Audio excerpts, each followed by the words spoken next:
Microphone कहाँ कर दियो मेरी समझ में नहीं आ रही।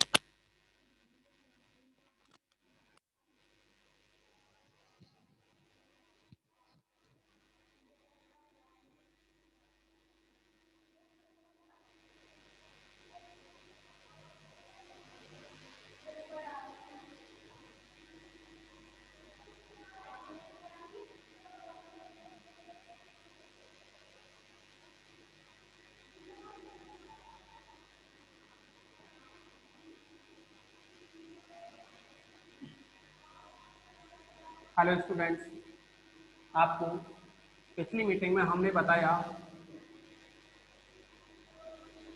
यूनिट 3 के अंदर जो उप क्षेत्र और उपवलय थी उसके बारे में, और आज इस मीटिंग में हम कुछ और भी प्रॉब्लम के बारे में डिस्कस करेंगे। आकाश, अरे ये क्या कर रहे हो भाई?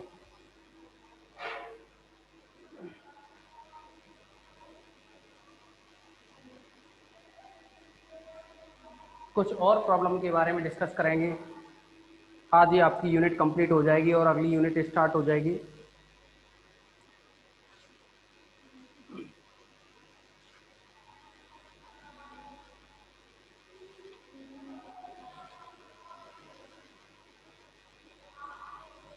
एग्जाम्पल 3 के बारे में हमने कल डिस्कस कर लिया था। एग्जाम्पल 4 के बारे में डिस्कस करेंगे हम। ये कहा है, सिद्ध कीजिए कि ए बी 0C रूप के सभी आव्यूह का समुच्चय एस, यानी एस इज इक्वल टू दे रखा है कोई भी matrix A B 0C type की पूर्णांकों का समुच्चय पर बनी सभी 2x2 की आव्यूह के समुच्चय आर का उपवलय है। यानी यहाँ ए बी सी जो भी हैं ये पूर्णांक z से लिए गए हैं और 2x2 की जो आव्यूह यानी 2x2 की जो मैट्रिक्स हैं उनका समुच्चय है वो आर है, या ये कह सकते हो, तथा 2x2 की मैट्रिक्स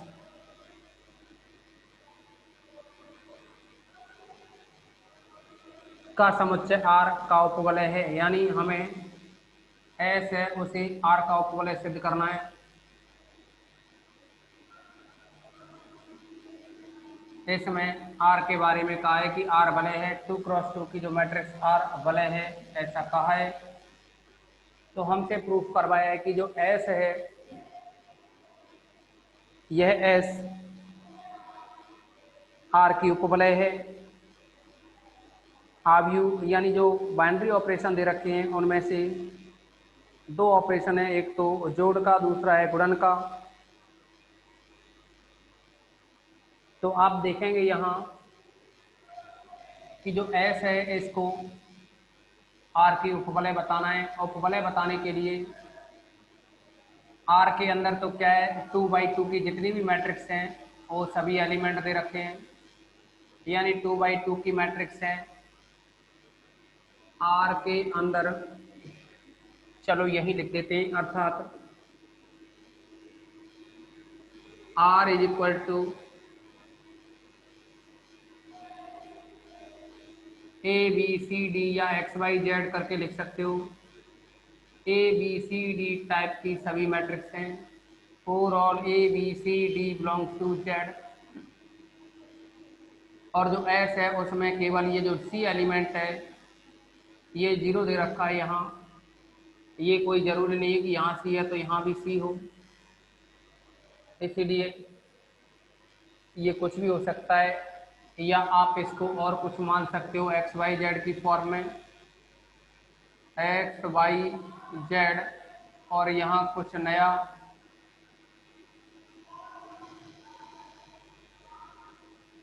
डब्ल्यू मान लें, और इसको लिख सकते हैं X Y Z W belongs to Z. तो आपके लिए जो एस है और आर है इनमें बस इतना अंतर है कि ये जो एलिमेंट है जो कि दूसरी पंक्ति का पहला अवयव यानी A21 जिसे कहें, A21 की वैल्यू है इसमें 0 है। तो आप देखेंगे चूंकि S सबसेट ऑफ R है, यानी S के अंदर वे सभी मैट्रिक्स हैं। देखो R के अंदर तो क्या है, 2×2 की सभी मैट्रिक्स हैं, लेकिन S के अंदर क्या है कि वे सभी मैट्रिक्स हैं जिसका एलिमेंट A21 है वो 0। तो ये तो स्वतः ही आप कह सकते हैं कि S सबसेट ऑफ R है। अब हमें R को उपवलय सिद्ध करना है। तो R को उपवलय सिद्ध करने के लिए आप सिद्ध करेंगे कि अगर इस S की कोई भी दो मैट्रिक्स लें, S की आप कोई भी दो मैट्रिक्स लें और उनमें से एक को कैपिटल X कह दें और दूसरे को कैपिटल Y कहें, तो उपवलय सिद्ध करने के लिए x माइनस वाई ये भी S में आना चाहिए और दूसरा x इंटू वाई है यह भी S में आना चाहिए। अगर इतना आप प्रूव करते हैं तो हम कह देंगे कि जो S है वह R का एक उपवलय है। तो हम इसमें लेकर के चलेंगे, माना x इज इक्वल टू, यानी x और y दो एलिमेंट लेकर के चल रहे हैं, माना x comma Y belongs to S, जहाँ x is equal to A1 B1 0 C1 तथा y is equal to A2 B2 0 D C2 for all A1 B1 C1 D1 A1 B1 C1 comma A2 B2 C2, ये सारे के सारे element Z के हैं, यानी ये सब पूर्णांक हैं। और अगर ये पूर्णांक हैं तो हम ये कह सकते हैं कि जो x माइनस वाई होगा, अब x माइनस वाई के बारे में हम चर्चा करें तो x की वैल्यू है अपने पास A1 B1 0 C1 minus Y की वैल्यू है A2 B2 0 C2। तो माइनस करेंगे, किसी मैट्रिक्स को माइनस करने के लिए A1 में से A2 माइनस होगा, B1 में से B2 माइनस होगा, 0 में से 0 माइनस होगा, C1 माइनस C2 होगा। अब क्योंकि x माइनस वाई है वो भी फिर S का एलिमेंट होगा, ये इसलिए होगा क्योंकि A1 A2 B1 B2 C1 C2 ये सभी Z के एलिमेंट हैं। तो फिर कोई भी दो पूर्णांक हों उनको घटाएं तो भी वो एक पूर्णांक ही आता है, यानी A1 में से A2 घटाएं या फिर B1 में से B2 घटाएं या फिर C1 में से C2 को माइनस करें, तो ये सब Z के एलिमेंट होंगे। अभी हमने x minus Y belongs to S बताया, यानी ये फर्स्ट वाली कंडीशन सेटिस्फाई की। सेकंड वाली जो कंडीशन है मल्टीप्लिकेशन के लिए, इसको भी प्रूव करें हम। तो गुणन के लिए जो कंडीशन है इसको प्रूव करें, तो इसमें x इंटू वाई तथा x इंटू वाई, तो x की वैल्यू है अपने पास, x की वैल्यू है A1 B1 0 C1 A1 B1 0 C1, y की वैल्यू है A2 B2 0 C2। गुणा करें इनका, तो पहली पंक्ति का पहले स्तंभ से गुणा करेंगे, A1 A2 आएगा, A1 A2 B1 का 0 से करेंगे 0 हो जाएगा। इस पहली पंक्ति का दूसरे स्तंभ से करें तो A1 B2 plus B1 C2 0 C1 का इससे करें तो 0 और ये C1 का करेंगे 0, फिर 0 C1 का यहाँ करेंगे तो बनेगा C1 C2। आप देखेंगे यह भी S में बिलोंग करेगा, क्योंकि कोई ये जो A1 B1 C1 A1 B1 C1 A2 B2 C2 ये सभी Z के मेंबर हैं या Z के एलिमेंट हैं। अगर हम इनका गुणा करें तो A1 A2 है वो भी Z में होगा, यानी दो पूर्णांकों का गुणा करेंगे तो वो भी Z का एलिमेंट होगा। और दो पूर्णांकों के गुणनों का योग करें यानी A1 B2 plus B1 C2 करें तो भी ये Z का एलिमेंट होगा, और C1 C2 है ये भी Z का एलिमेंट होगा। अतः x और y को s के एलिमेंट लेके चले, x माइनस y है वो भी s का आ गया, तथा x इंटू वाई है वह भी s का एलिमेंट हो गया। तब हम कह सकते हैं कि s वलय R की उपवलय है।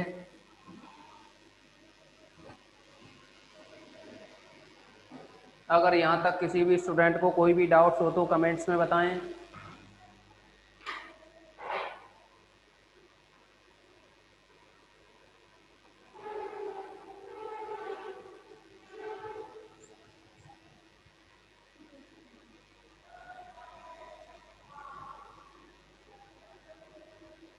किसी भी स्टूडेंट को कोई भी डाउट्स हो तो बताएं कमेंट्स में। आवाज़ कम आ रही है।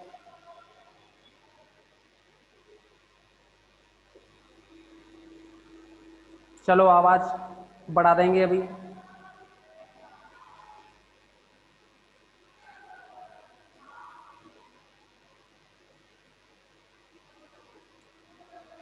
इसमें से आप और भी क्वेश्चंस कर लोगे, एग्जाम्पल ओनली। इसके और भी एग्जाम्पल करोगे। एक आप फर्स्ट क्वेश्चन है उसको कर लें, एक 6 क्वेश्चन है इसको करें, पहला, छठवां और नवां, बस ये क्वेश्चन और करने हैं आपको। पहला, छठवां और नवां, ये यूनिट आपकी कंप्लीट होती है। क्वेश्चन नंबर 1, 6 और 9 इनको करोगे।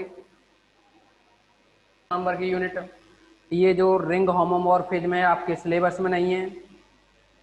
न्यू सिलेबस के अकॉर्डिंग आपके लिए ये वलय समाकारता है, सिलेबस में से हटा और केवल 4th नंबर की यूनिट मिलेगी, 5th नंबर की यूनिट नहीं मिलेगी। इससे पहले क्या था कि इसमें 4th नंबर की जो यूनिट है वह भी कंप्लीट नहीं थी। इस बुक के साथ में एक और बुक जोड़ दी गई है पिछली बार से, रैखिक बीजगणित लीनियर अलजेब्रा के नाम से है।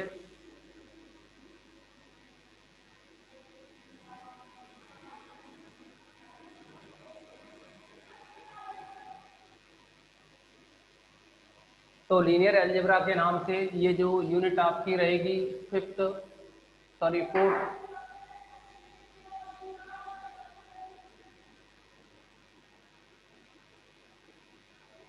यूनिट नंबर 4 है, चैप्टर नंबर 10 है, सदिश समष्टि, वेक्टर स्पेस जैसे कहें।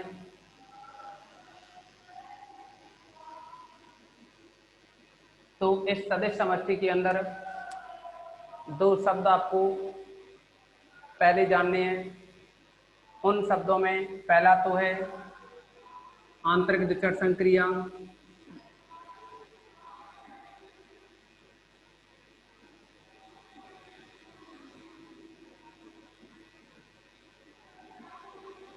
और दूसरा होता है बाह्य द्विचर संक्रिया।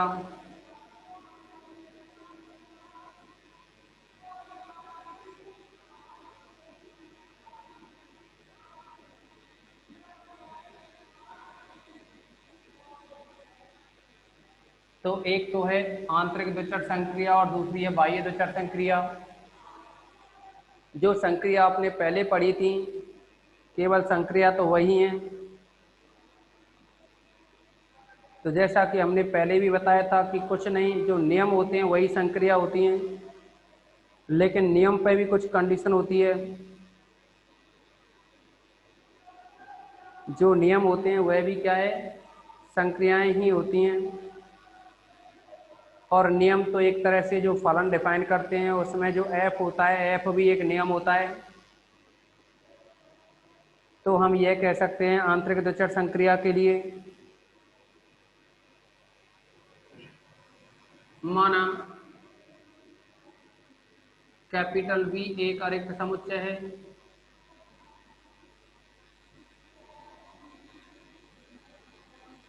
तथा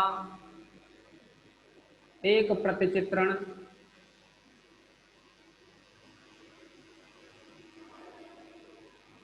एफ V क्रॉस V2V है, तब यहाँ जो FV2V प्रतिचित्रण है इसे हम आंतरिक द्विचर संक्रिया कहते हैं। तब F आंतरिक द्विचर संक्रिया कहलाती है। ऐसे ही बाह्य द्विचर संक्रिया की बात करें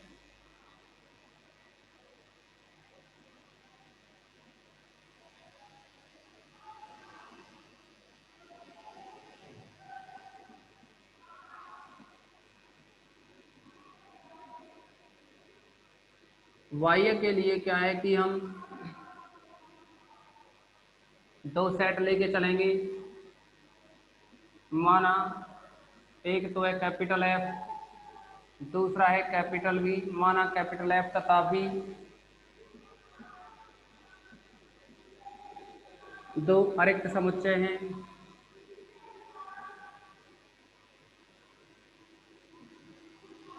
तब प्रतिचित्रण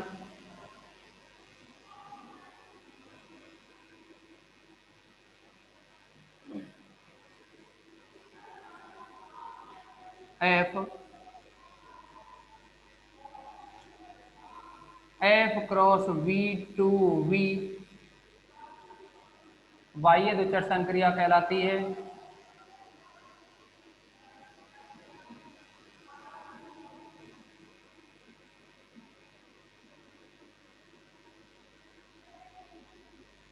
अब यहाँ जो महत्वपूर्ण बात है वो समझेंगे।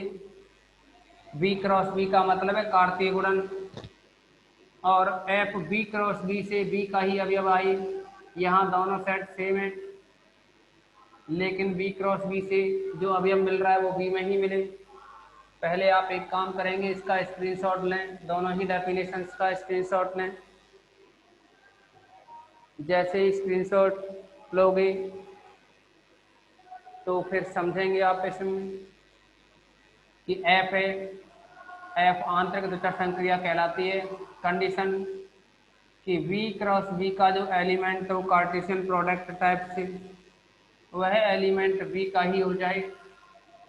F V क्रॉस V से, यानी F है वो V क्रॉस V में जो भी बने एलिमेंट वो V का हो, तब तो यहाँ आंतरिक द्विचर संक्रिया कहते हैं। आगे चल करके हम इस V को एक नाम देते हैं सदिश। इस V को नाम देते हैं सदिश, और यहाँ जो F है वो इसको क्षेत्र नाम देते हैं, और क्षेत्र ही रहता है फील्ड जिसे कहो। और इस फील्ड के अवयवों को सुविधा के लिए अदिश कह देते हैं, और इस V को सदिश के नाम से जानते हैं, सदिश। लेकिन एक और बात आती है कि क्षेत्र जो F है, F में सिंपल योग और डॉट लेते हैं संक्रिया, लेकिन V है, V के लिए सर्कल में प्लस लगा देते हैं संक्रिया योग के लिए।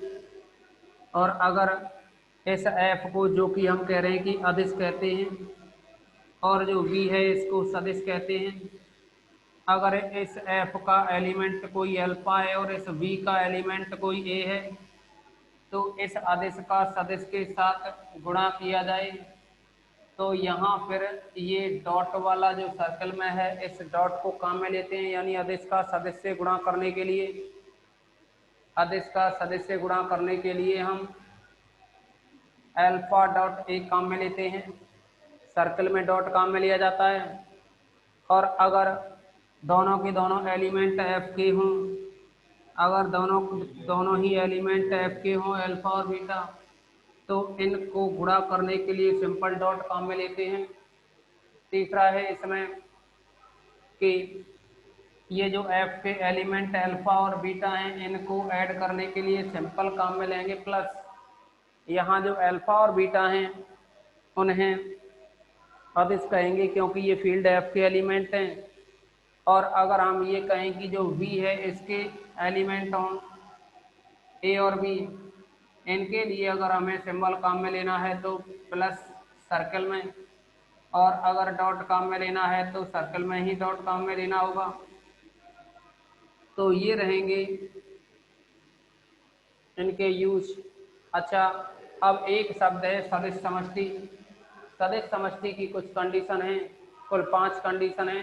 अगर वो 5 कंडीशन सेटिस्फाई हो जाती हैं, 5 कंडीशन अगर सेटिस्फाई हो जाती हैं तो हम कहते हैं कि कोई भी अरिक्त समुच्चय F, तो लेकिन उस पर कुछ संक्रिया भी डिफाइन होती हैं, उसके उन संक्रियाओं के सापेक्ष वह अरिक्त समुच्चय क्षेत्र कहलाता है। जैसे कि आपने फील्ड के लिए प्रॉपर्टी पढ़ी थी, रिंग के लिए पढ़ी थी, सेम उसी तरह से यहाँ है सदिश समष्टि के लिए। इसमें जो भी आपको समझाया गया है दोबारा से लिखाया जाएगा, केवल आंतरिक और द्विचर बाह्य द्विचर संक्रिया की डेफिनेशन के अलावा।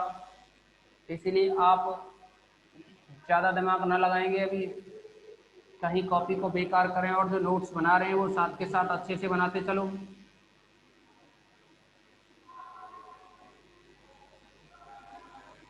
आपसे पिछली यूनिट में कहा था कि कुछ जो एग्जाम्पल हैं उनको करोगे, जो अच्छे एग्जाम्पल हैं उनको बहुत अच्छे से करेंगे, और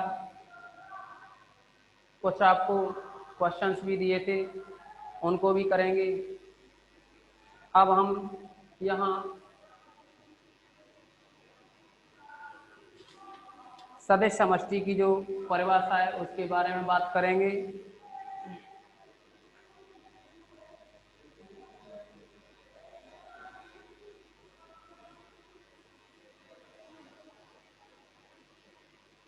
तो जो सदिश समष्टि की डेफिनेशन है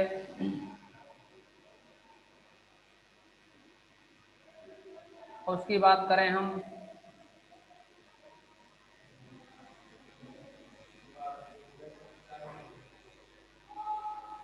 लेकिन इस डेफिनेशन से पहले आप एक बार रिजॉइन करोगे, सभी स्टूडेंट रिजॉइन करेंगे, क्लास को दोबारा से ज्वाइन करें।